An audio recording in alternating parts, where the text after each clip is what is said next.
Hello students, how are you all? So today we are going to learn the most important chapter, the सबसे most important topic. So that is human digestive system.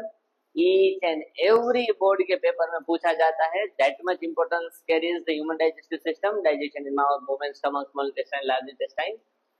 तो अगर हम सबसे पहले देखें तो ये वाला जो पोर्शन है उसे हम बोलते हैं बक्कल कैविटी. बक्कल कैविटी में तीन चीजें आती है, जैसे कि टीथ आते हैं, टंग आती है और एक सलाइवरी ग्लैंड्स आते हैं.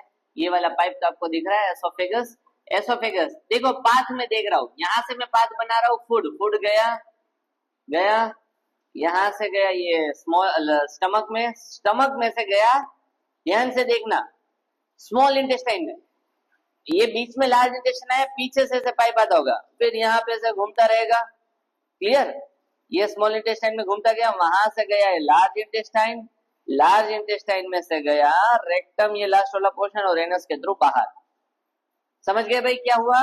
वापस एक बार हमने जो किया, कहां से फूड एंटर करता है? तो फूड एंटर करता है माउथ से. यहां से फूड एंटर करेगा, फूड एंटर किया एसोफेगस से गया वो स्टमक में, स्टमक से गया स्मॉल इंटेस्टाइन, यहां से पीछे से स्मॉल इंटेस्टाइन में घूमा फिरा, मौज मस्ती की, फिर एंटर किया लार्ज इंटेस्टाइन, और लार्ज इंटेस्टाइन से रेक्टम और एनस के थ्रू बाहर. क्लियर? ये जो पूरा ट्रैक्ट हमने बनाया, उसे हम बोलते हैं एलिमेंट्री कैनाल. क्या बोलते हैं? Alimentary canal. So what do you mean bye alimentary canal? समझ गए आप लोग? So that is alimentary canal.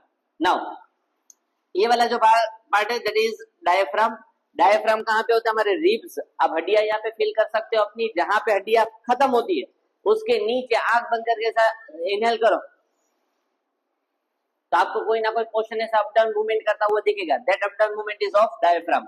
यहाँ पे ऊपर ऐसे आप देखो तो लंग्स रहते हैं, दो लंग्स इस तरीके से, यहाँ पे हार्ट रहेगा और ये वाले portions that is diaphragm. Clear? जब आएगा तब देखेंगे. नाउ दो पोर्शंस यहाँ पे एक इंपॉर्टेंट आते हैं, that is one is this liver, another one is pancreas. देख रहे हो भाई, ये लीवर है और ये बना हमारा पेनक्रियाज. लीवर बाइल जूस नाम का लिक्विड रिलीज करता है. कौन सा? बाइल जूस, जो स्टोर होता है ये वाले पोर्शन में, जिसे हम कहते हैं गोल ब्लैडर. क्या बोलते हैं? Gall bladder. ध्यान से देखना, ये वाली चीज आपको मैं जो समझा रहा हूँ वो डायग्राम में इंपॉर्टेंट है, और डायग्राम तभी अच्छा से ड्रॉ कर पाओगे. क्लियर? जैसे स्टमक बना तो स्टमक का जो पोर्शन इस तरीके से यहाँ पे आ रहा है. क्लियर? स्टमक बना, यहाँ पे हमारे पास है लीवर. क्या है? लीवर. लीवर में यहाँ पे बन रहा है, क्या बन रहा है? Gall bladder. और गोल ब्लैडर क्या काम करता है? बाइल जूस को रिलीज करता है. तो देखो ये जो पाइप आ रहा है उसे हम बाइल डक्ट कहते हैं, क्योंकि बाइल जूस रिलीज करता है. और ये पाइप आपका यहाँ से स्टमक के पीछे से, कहां से? स्टमक के पीछे से, इसीलिए आपको नहीं दिख रहा है. ये जो पाइप आ रहा है वो स्टमक के पीछे से कनेक्ट होता है यहाँ पे. समझे? इसके साथ जहां पे स्मॉल इंटेस्टाइन स्टार्ट होता है, this is the starting of small intestine. और फिर यहाँ पे बनता है हमारा पेनक्रियास. क्या बन जाता है? पेनक्रियास. और पेनक्रियास के जो पाइप है वो भी यहाँ पे आते हैं. क्लियर? तो बाइल डक्ट भी यहाँ पे कनेक्ट होता है और पेनक्रियास का जो डक्ट है वो भी यहाँ पे कनेक्ट होता है. लेकिन यहाँ पे बहुत सारे एरोज की वजह से आपको दिख रहा नहीं है. एक बार वापस देख लेते हैं ह्यूमन डाइजेस्टिव सिस्टम का डायग्राम. जो अगर हमें करना है तो अच्छे से ही करना है, उसमें एक भी मार्क, आधा भी मार्क कट होना चाहिए नहीं. क्यों? अगर आपको मैं पेपर ही दे दूं और फिर भी आप ना पढ़ो तो आपकी गलती है ना. तो ये क्वेश्चन तो 100% आने वाला ही है, तो कर लो भाई, 100% आने वाला. तो देखो ये बाइल डक्ट यहाँ से आपको दिख रहा होगा और यहाँ से उसका निकल रहा है. देखो, समझे? देखो एक बार अच्छे से, क्या बोला मैंने? बाइल डक्ट स्टमक के पीछे से, देखो ये कनेक्शन आया, दिखा? तो there is a bile duct. फिर ये पेनक्रियास का ये कनेक्शन आया और ये कनेक्शन है बाइल डक्ट का. तो दोनों कनेक्ट हो रहे हैं यहाँ पे. यहीं से स्टमक खत्म हो जाता है तो स्मॉल इंटेस्टाइन एंटर करता है, यहाँ से स्मॉल इंटेस्टाइन पीछे से घूम फिर के आएगा. क्लियर? तो इतना आपको ध्यान में रखना है. तो तीन इंपॉर्टेंट ग्लैंड से, एक तो लीवर है, एक पेनक्रियास है, गोल ब्लैडर समझ गए, जो क्या करता है? स्टोर करता है किसको? बाइल को. और बाइल जहां से रिलीज होता है उसे बोलते हैं बाइल डक्ट. लीवर एक मेन पार्ट है जो प्रोड्यूस करता है बाइल जूस. फिर आता है pancreas that releases pancreatic juice.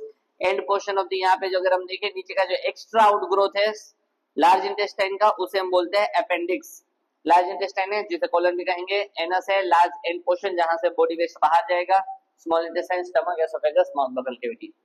We eat various types of the food which has to pass through the digestive tract. Naturally, the food has to be processed to generate the particles which are small and of the same texture.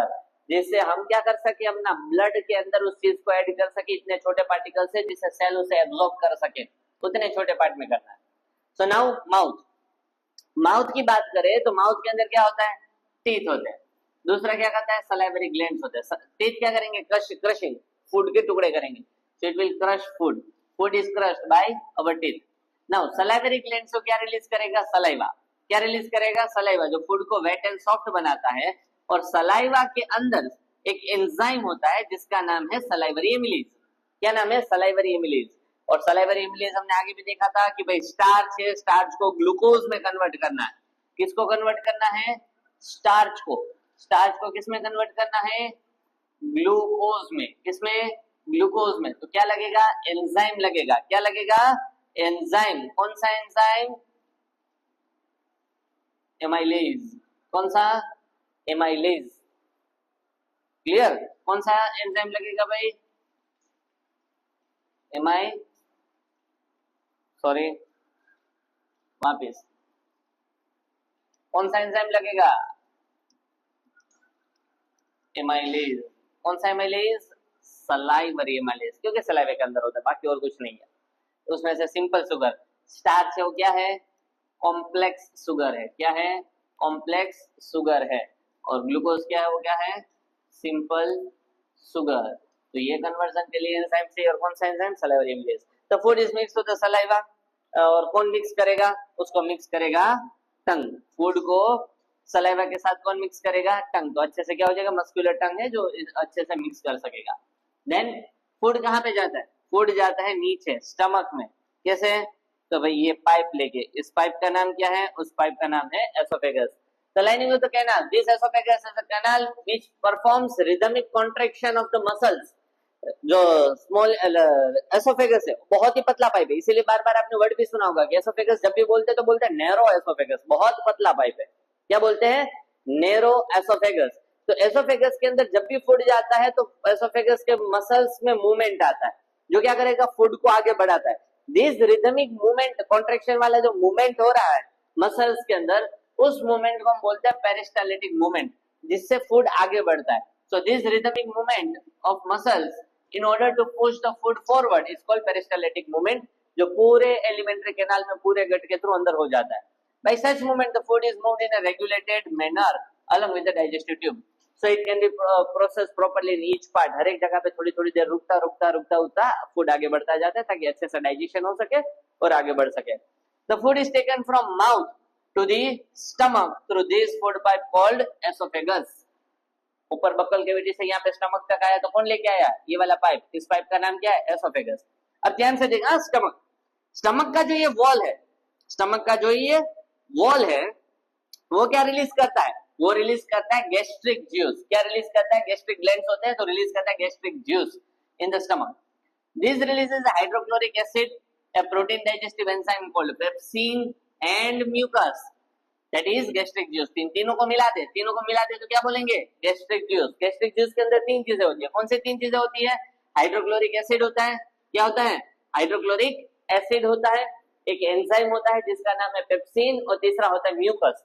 Hydrochloric acid का जो क्या काम है, वो एक acidic medium बनाता है जो क्या काम करेगा, पेप्सिन को वर्क करने में हेल्प करेगा. किसको हेल्प करेगा, HCl क्या काम करेगा, पेप्सिन को हेल्प करने में वर्क करेगा.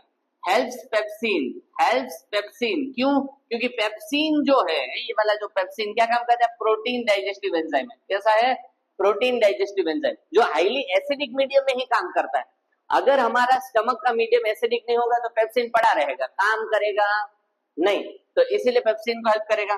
दूसरा हाइड्रोक्लोरिक एसिड क्या करेगा, हाइड्रोक्लोरिक एसिड का एक और फंक्शन है, to make the food germs free. To make the food germs free, to make the food germs free. चलो भाई क्लियर, वो HCl का काम है. अब पेप्सिन भी शुरू हो गया, एसिड ने अपना काम भी कर लिया. तो थर्ड थिंग इज म्यूकस. अगर HCl है वो जर्म्स फ्री, मतलब बैक्टीरिया को उन सबको मार सकता है, तो हमारे जो स्टमक के जो सेल्स होते हैं उसको भी डैमेज करेगा। तो स्टमक के जो इनर वॉल्स है उसको एसिड के इफेक्ट के बचाने के लिए, उसको एसिड के इफेक्ट से बचाने के लिए हमारे पास होता है म्यूकस। क्या होता है? Mucus which protects the inner lining of the stomach from the action of acid and pepsin enzyme under normal condition। Normal condition में कर लेता है। The exit of food, यहाँ से फूड एग्जिट होगा, स्टमक में आएगा, बहुत 3-4 घंटे तक रहता है और गैस्ट्रिक जूस से मिक्स होता है, प्रोटीन को भी चांस देता है, भाई तू भी प्रोटीन डाइजेस्ट करके दिखा, और फिर सब काम करके फूड यहाँ से एग्जिट होगा। यहाँ पे जो ये आप देख रहे हो that are sphincter muscles, they are sphincter muscles. ये स्फिंक्टर मसल्स आपको दिख रहे हैं, जहां से वो कंट्रोल करता है कि कितना कितना फूड स्टमक में से आगे जाएगा स्मॉल इंटेस्टाइन में। कहां से आता है? स्टमक में से जाता है और किसके अंदर जाता है? स्मॉल इंटेस्टाइन में। तो उनके बीच में कौन लगे होते हैं? स्फिंक्टर मसल्स, जो कंट्रोल करता है, जो रेगुलेट करता है कि कितना फूड आगे बढ़ना चाहिए। नाउ वहां से ऐसे फूड आया स्टमक से, कहाँ आया? स्मॉल इंटेस्टाइन के अंदर। पीछे से ही आपको है, बीच में लार्ज इंटेस्टाइन आ जाता है तो आपको पता नहीं चलता, लेकिन पीछे से पाइप आता है, कनेक्शन ऐसे कर लेता है। Small intestine is the longest part of the alimentary canal. तो स्मॉल इंटेस्टाइन सबसे बड़ा पार्ट है and it is a site of complete digestion. Digestion process start कहाँ हो गया था? वो तो बक्कल कैविटी में, माउथ में ही हो गया था ना। किसकी वजह से? सलाइवरी एमिलेज, जिसने स्टार्च को सिंथेसाइज करना स्टार्ट कर दिया था, स्टार्च का ब्रेकडाउन शुरू कर दिया था। तो process of digestion started in buccal cavity, mouth, but and कहाँ पे होता है? कंप्लीटली डाइजेस्ट कहाँ पे होता है? यहाँ पे स्मॉल इंटेस्टाइन में। क्या क्या डाइजेस्ट होता है? कार्बोहाइड्रेट डाइजेस्ट होते हैं, प्रोटीन्स डाइजेस्ट होते हैं और फैट डाइजेस्ट होते हैं। और स्मॉल इंटेस्टाइन रिसीव करता है इंपॉर्टेंट चीजें, ध्यान में देखना, bile juice from liver and pancreatic juice from pancreas. Liver क्या रिलीज करता है? Bile juice. पेनक्रियास क्या रिलीज करता है? Pancreatic juice. वो दोनों अपने जूसेस कहाँ रिलीज करते हैं? In small intestine. Bile juice का क्या काम है? What is action of bile juice? Food coming from the stomach is acidic. कैसा है? Stomach is acidic. Pancreatic juices में एंजाइम्स होते हैं, जैसे पेप्सिन बोला था ना, pepsin protein synthesising enzyme, protein को ब्रेक डाउन करने वाला एंजाइम, लेकिन कब वर्क करता है? एसिडिक मीडियम में। किसमें? Acidic medium. अगर एसिडिक मीडियम नहीं होगा तो पेप्सिन वर्क करेगा नहीं। तो वैसे पेनक्रियाटिक जो जूस है वो कैसे वर्क करते हैं? बेसिक मीडियम में। कैसे? बेसिक मीडियम में। बेसिक मतलब अल्कलाइन, बेसिक मतलब अल्कलाइन मीडियम। कौन से मीडियम में? अल्कलाइन मीडियम में। तो बाइल जूस है वो स्टमक में से जो एसिडिक फूड आया है उसको अल्कलाइन बनाता है। किसके लिए?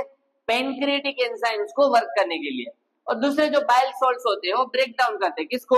लार्जर फ्लैट ग्लोब्यूल्स को इन दी स्मॉलर फ्लैट ग्लोब्यूल्स। बड़े फैट के ग्लोब्यूल्स होते हैं, बड़े बड़े फैट के लम्स होते हैं, बड़े बड़े फैट के टुकड़े होते हैं, उसको छोटे छोटे फैट के ग्लोब्यूल्स में, टुकड़ों में, लम्स में कन्वर्ट करता है। So that is the work of bile juice. दो काम है उसके, एक तो फूड का मीडियम क्या बनाना, एसिडिक में से अल्कलाइन। एसिडिक में से अल्कलाइन का मतलब क्यों करना है ऐसा? क्योंकि पेनक्रियाटिक जूस वर्क कर सके। और दूसरा क्या काम करता है? Break down of fat into the bigger fat globules into smaller fat globules. इसे हम बोलते हैं इमल्सिफिकेशन। याद रखना word emulsification. What do you mean by the word emulsification? तो conversion of bigger fat globules into the smaller fat globules is called emulsification of fats. This process, अच्छा लिखा हुआ है emulsification. This process increases the efficiency of enzyme. क्यों? जितना टुकड़ा छोटा होगा उतना केमिकल रिएक्शन ज्यादा होगा, तो एफिशिएंसी बढ़ जाएगी। क्या हो जाएगी? एफिशिएंसी बढ़ जाएगी। Actions of pancreatic juice. Pancreatic juice क्या काम करता है? तो पेनक्रियाटिक जूस के अंदर 3 एंजाइम्स होते हैं which contains enzymes. कौन कौन से? Trypsin for digesting protein. Trypsin क्या डाइजेस्ट करता है? प्रोटीन। दूसरा है एमिलेज। एमिलेज तो सेम काम करेगा। क्या काम करेगा? कार्बोहाइड्रेट सिंथेसाइज करेगा। क्या काम करेगा? कार्बोहाइड्रेट सिंथेसाइज करेगा। मतलब स्टार्च के बारे में बात हो रही है। किसके बारे में बात हो रही है? स्टार्च। और lipase for breaking down of emulsified fats. Emulsified fats तो 3 एंजाइम्स है। Trypsin that synthesize protein, break down of protein. Second is pancreatic amylase that break down starch. Third is lipase. Lipase क्या करेगा? break down of fat. क्या break down करेगा? fat. Now what is intestinal juice? अभी भी food complete digest नहीं हुआ, तो intestinal juice, ये जो small intestine के walls है वो release करते हैं intestinal juice. Intestinal juice है तो walls of small intestine contains a glands which secretes intestinal juice, जिसकी वजह से जो food है उसका completely digestion complete होता है and finally converts proteins into amino acids. Proteins किस में कन्वर्ट हुआ? एमिनो एसिड्स में। complex carbohydrates into glucose, that is starch into glucose and fats into fatty acids and glycerol. यहाँ पे इन सब का डाइजेशन कंप्लीट होता है. स्टार्च है वो ग्लूकोज में कन्वर्ट हुआ, प्रोटीन है वो एमिनो एसिड में कन्वर्ट हुआ, फैट है फैटी एसिड्स एंड ग्लिसरॉल में कन्वर्ट हुआ. और ये छोटे छोटे प्रोसेस होते हैं, छोटे छोटे केमिकल्स होते हैं जिसकी वजह से सेल्स उसको डायरेक्टली एब्जॉर्ब कर सकते हैं. बड़ी बड़ी चीजों को सेल अपने अंदर नहीं ले सकता, तो इसीलिए हमें डाइजेशन करना जरूरी था और यहाँ पे डाइजेशन कंप्लीट हुआ. नाउ दिस डाइजेस्टेड फूड, ये जो सब हुआ ना, ग्लूकोज है, फैटी एसिड्स है, ग्लिसरॉल है, एमिनो एसिड्स है, वो डाइजेस्टेड फूड क्या करेगा? Walls of small intestine, small intestine का देखो ये छोटा सा अगर पाइप होगा तो उसके वॉल्स के अंदर ऐसे फिंगर लाइक प्रोजेक्शंस रहते हैं, छोटे छोटे ट्यूब्स रहते हैं जो क्या करेंगे? डाइजेस्टेड फूड को अपने अंदर खींच सकते हैं. उसे हम बोलते हैं विलाई. क्या लगेंगे? Numerous finger like projections called villi. कहां पे है? At the inner lining of the small intestine. और कहां पे जाएंगे? ये सीधा एब्जॉर्ब करके चले जाएंगे, यहाँ पे डायरेक्टली होगा ब्लड स्ट्रीम. कहां पे? ब्लड स्ट्रीम के अंदर हो, सीधा ब्लड के अंदर अपना कन्वर्जन डाल देते हैं.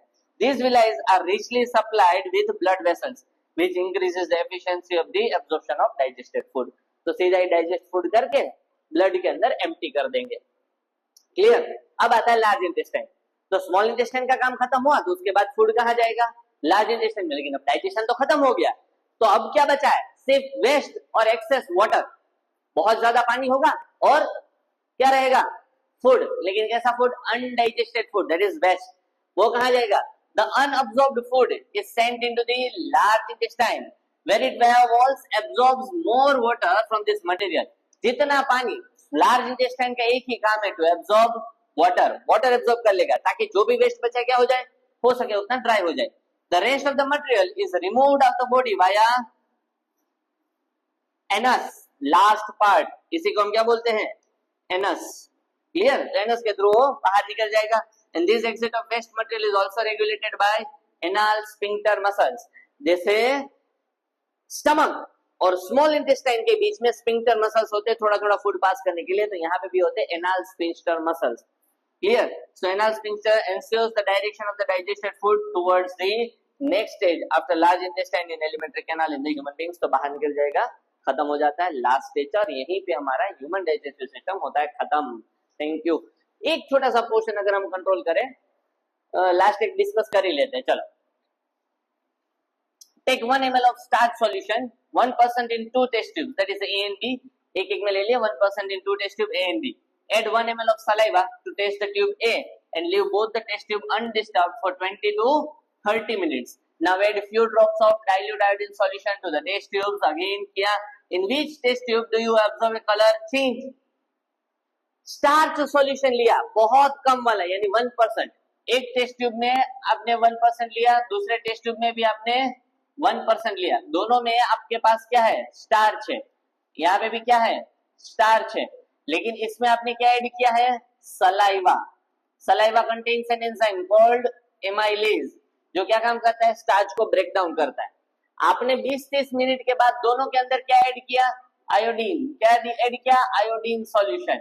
तो जिसमें आपने एमिलेज नहीं डाला होगा, मतलब ये वाले में आपको इसमें कलर दिखेगा नहीं, और ये वाले में क्या कलर दिखेगा? Blue, which indicates the presence of starch. यहाँ पे कलर नहीं दिखा, क्यों? क्योंकि स्टार्च नहीं है. क्यों? क्योंकि स्टार्च की जगह क्या हो गया है? स्टार्च की जगह हो गया है ग्लूकोज. क्या बन गया था? ग्लूकोज. क्यों? किसकी वजह से? एमिलेज की वजह से. तो यहाँ से हम कह सकते हैं कि सलाइवा जो होता है वो क्या काम करता है? स्टार्च का ब्रेकडाउन करता है. और स्टार्च का ब्रेकडाउन किसके प्रेजेंस में होता है? सलाइवा के अंदर जो एमिलेज नाम का जो कंपाउंड है, एंजाइम है, उसकी वजह से. क्लियर? तो यहाँ पे हम ये चीज कर सकते हैं.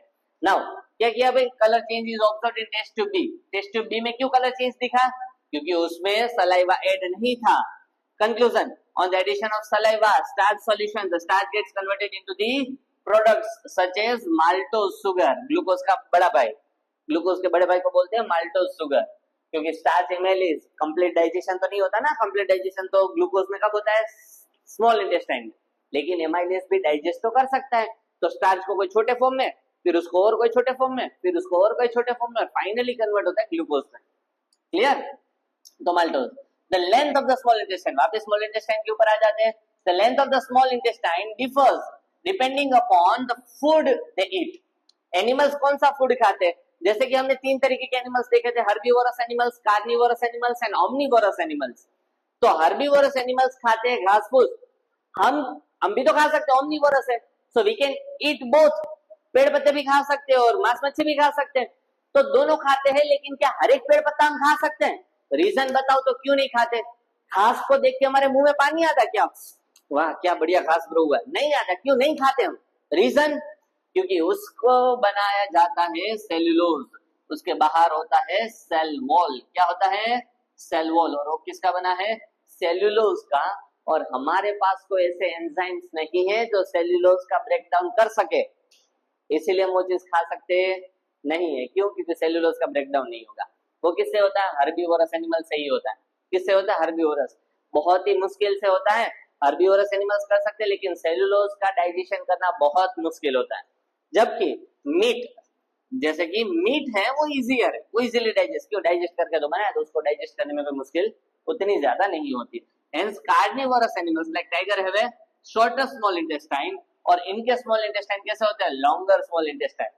हर्बीवोरस एनिमल्स के इंटेस्टाइन बहुत लंबे होते हैं। क्यों? डाइजेशन में वक्त लगता है, हार्ड में उतना इजीली डाइजेस्ट होगा नहीं, तो एंजाइम्स को बहुत सारा वर्क करना पड़ेगा, बहुत सारे एंजाइम्स चाहिए, तो इसीलिए स्मॉल इंटेस्टाइन लंबा होता है। और कार्निवोरस एनिमल्स में जो इजी टू डाइजेस्ट है मीट, इसलिए उनका स्मॉल इंटेस्टाइन काफी छोटा हो जाता है। क्लियर? तो यहाँ पे हमारा डाइजेस्टिव सिस्टम खत्म होता है। Thank you very much.